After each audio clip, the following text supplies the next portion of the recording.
ആടെ അറസ്റ്റ് ചെയ്യുന്നില്ല. ഇതെന്തിനായത്? ഇതെന്തൊരു പരിപാടിയാണിത്? അതായത് ഫോൺ ഉപയോഗിച്ചവർക്കെതിരെ കേസില്ല, ഉപയോഗിച്ചവർ അറസ്റ്റ് ചെയ്യുന്നില്ല, ഫോൺ കസ്റ്റഡി എടുക്കുന്നു.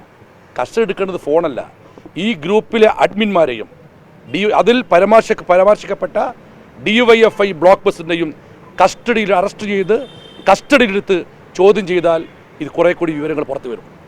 അതുമാത്രമല്ല, ഇതിനകത്ത് നിങ്ങൾ ആലോചിക്കേണ്ടത്, എന്നിട്ട് പോലും ഒരാളെപ്പോലും അറസ്റ്റ് ചെയ്യാനോ കസ്റ്റഡി എടുക്കാനോ പോലീസ് തയ്യാറാവുന്നില്ല. മാത്രമല്ല, ഈ പോസ്റ്റ് പ്രചരിപ്പിച്ചതിൽ മുൻ MLA KK ലതികയുണ്ട്, CPI നേതാക്കളുണ്ട്. ഇവരെക്കൊന്ന് തലോടി വിടുക പോലീസ് ചെയ്തിരിക്കുന്നത്. ഈ പോലീസിൻ്റെ നടപടി പരിഹാസ്യമാണ്, പൊതുജന മധ്യത്തിൽ ഏറെ അവഹേളനത്തിന് പാത്രമാകുന്ന ഒന്നാണ്. ഇതിൽ ഇരയായ മുഹമ്മദ് ഖാസിമിൻ്റെ പരാതിയിൽ പോലീസ് ഇന്നുവരെ കേസെടുത്തിട്ടില്ല. പോലീസ് കേസെടുത്തിരിക്കുന്നത് ഇതിൽ വേട്ടക്കാരായ CPI എന്ന് പറഞ്ഞ പാർട്ടിയുടെ നേതാവ് ഭാസ്കരൻ മാഷ്ട പരാതിയിലാണ്. അപ്പോൾ നീതി കിട്ടാൻ വേണ്ടിയും ഇത്രയും കാര്യങ്ങൾ പുറത്തു വരാൻ പോലും ഹൈക്കോടതിയെ സമീപിക്കേണ്ട അവസ്ഥ ഉണ്ടായിരിക്കുന്നു. ഇത് പോലീസിൻ്റെ കൃത്യവിലോപത്തിൻ്റെയും അനാസ്ഥയുടെയും ഏറ്റവും വലിയ ഉദാഹരണമാണ്. മാത്രവുമല്ല, വടകരയിലെ പോലീസ് ആരെയോ പേടിക്കുന്നു. വടകരയുടെ പോലീസിൻ്റെ കൈകൾ ബന്ധിക്കപ്പെട്ടിരിക്കുന്നു.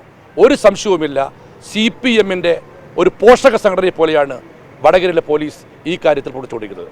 ബ്ലോക്ക് പ്രസിഡന്റ് ഒരു അധ്യാപകനാണ്. വടകരയിലെ നിങ്ങൾക്കറിയാം, ഇന്നലെ പോലീസ് ഹൈക്കോടതിയിൽ സമർപ്പിച്ച സത്യവാങ്മൂലത്തിൽ ഈ 4 വാട്സപ്പ് ഗ്രൂപ്പുകളുടെ പുറമെ വന്നൊരു പേര് വടകരയിലെ DYFI ബ്ലോക്ക് പ്രസിഡന്റ് പേരാണ്. അദ്ദേഹത്തിന് പിടിക്കുന്നില്ല, അദ്ദേഹത്തിൻ്റെ ഫോൺ പിടിച്ചെടുക്കുന്നു. ഞാൻ പറഞ്ഞല്ലോ, കൊലപാതകയെ അറസ്റ്റ് ചെയ്യുന്നില്ല, കൊലപാതകം ചെയ്യാൻ വന്ന ഇന്നോവ കാറിനെ കസ്റ്റഡിയെടുത്ത് കേസെടുക്കുന്നു.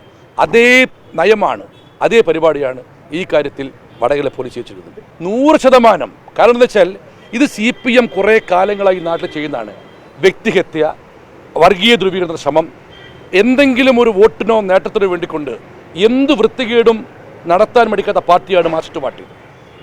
ഇതിലൂടെ ഇത് പൂർണ്ണമായും പുറത്തു വരുമെന്ന് CPM ഭയക്കുന്നു. CPMൻ്റെ ഭീതിക്കൊപ്പം വടകരയിലെ പോലീസ് നിൽക്കുന്നു. ഇതാണ് അവിടെ സംഭവിച്ചുകൊണ്ടിരിക്കുന്നത്. ഞാൻ ചോദിക്കട്ടെ നിങ്ങളോട്, പോലീസ് അത് ഹൈക്കോടതിയിൽ മുഹമ്മദ് ഖാസിം പാറക്കൽ അബ്ദുള്ള മുൻകൈയെടുത്ത് അരിജി കൊടുത്തപ്പോഴേ ചെയ്യുന്നുള്ളൂ. ഇത് എന്തിനായിരുന്നു ഹൈക്കോടതിയിൽ അരിജി വരെ കാത്തുന്നത്? പോലീസ് നിഷ്പക്ഷമായിരുന്നുവെങ്കിൽ എന്തിന് ഹൈക്കോടതിയിൽ മുഹമ്മദ് ഖാസിം ഹർജി ഫയൽ ചെയ്തവരെ ഈ റിപ്പോർട്ടോ ഈ നടപടിയെടുക്കാൻ വൈകി? അതൊരു വലിയ ചോദ്യമല്ല ഇതിനകത്ത്. അതുമാത്രമല്ല, നിങ്ങൾ മനസ്സിലാക്കേണ്ടത്, ഇതെന്താ ചെയ്തിരിക്കുന്നത്? സമൂഹത്തിൽ വർഗീയ ധ്രുവീകരണവും വർഗീയ സ്പർദ്ധയും വർഗീയ ലഹളയും ഉണ്ടാക്കാൻ മാത്രം എത്രയും ഗുരുതരമായ സാധ്യതയുള്ളൊരു പോസ്റ്റിംഗാണ് നടത്തിയിരിക്കുന്നത്. ഇരട്ടച്ചങ്കനെന്ന് വാട്സപ്പിൽ പോസ്റ്റിട്ടവനെ അറസ്റ്റ് ചെയ്ത് കസ്റ്റഡി എടുത്ത് കേസെടുത്ത നാടാണ് ഈ നാട്.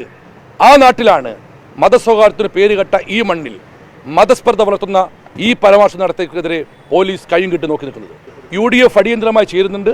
വടകരയിലെ പ്രതിഷേധ സമരം UDF ജില്ലാ കമ്മിറ്റി പ്രഖ്യാപിക്കും.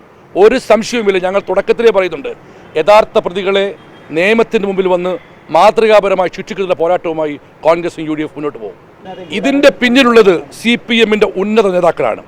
CPMൻ്റെ ഉന്നത നേതാക്കളുടെ അറിവില്ലെങ്കിൽ സംസ്ഥാന കമ്മിറ്റി അംഗമായ KK ലതിക മുൻ MLA എങ്ങനെയാണ് ഇത് ഷെയർ ചെയ്യുക? ഇത് ഇവിടെ നിന്നല്ല, കേരളത്തിലുടനീളം സൈബർ കൊട്ടേഷനും സൈബർ ഗുണ്ടകളും ഉണ്ട് CPMനും. അവരുടെ പ്രവർത്തനത്തിൻ്റെ ഫലമാണ് ഈ പോസ്റ്റും. ഇത് ഇവിടെ വെച്ച് നുള്ളണം, ഇല്ലെങ്കിൽ കേരളത്തെ കാത്തുകിടക്കുന്നത് ഏറെ അപകടകരമായ അവസ്ഥയായിരിക്കും.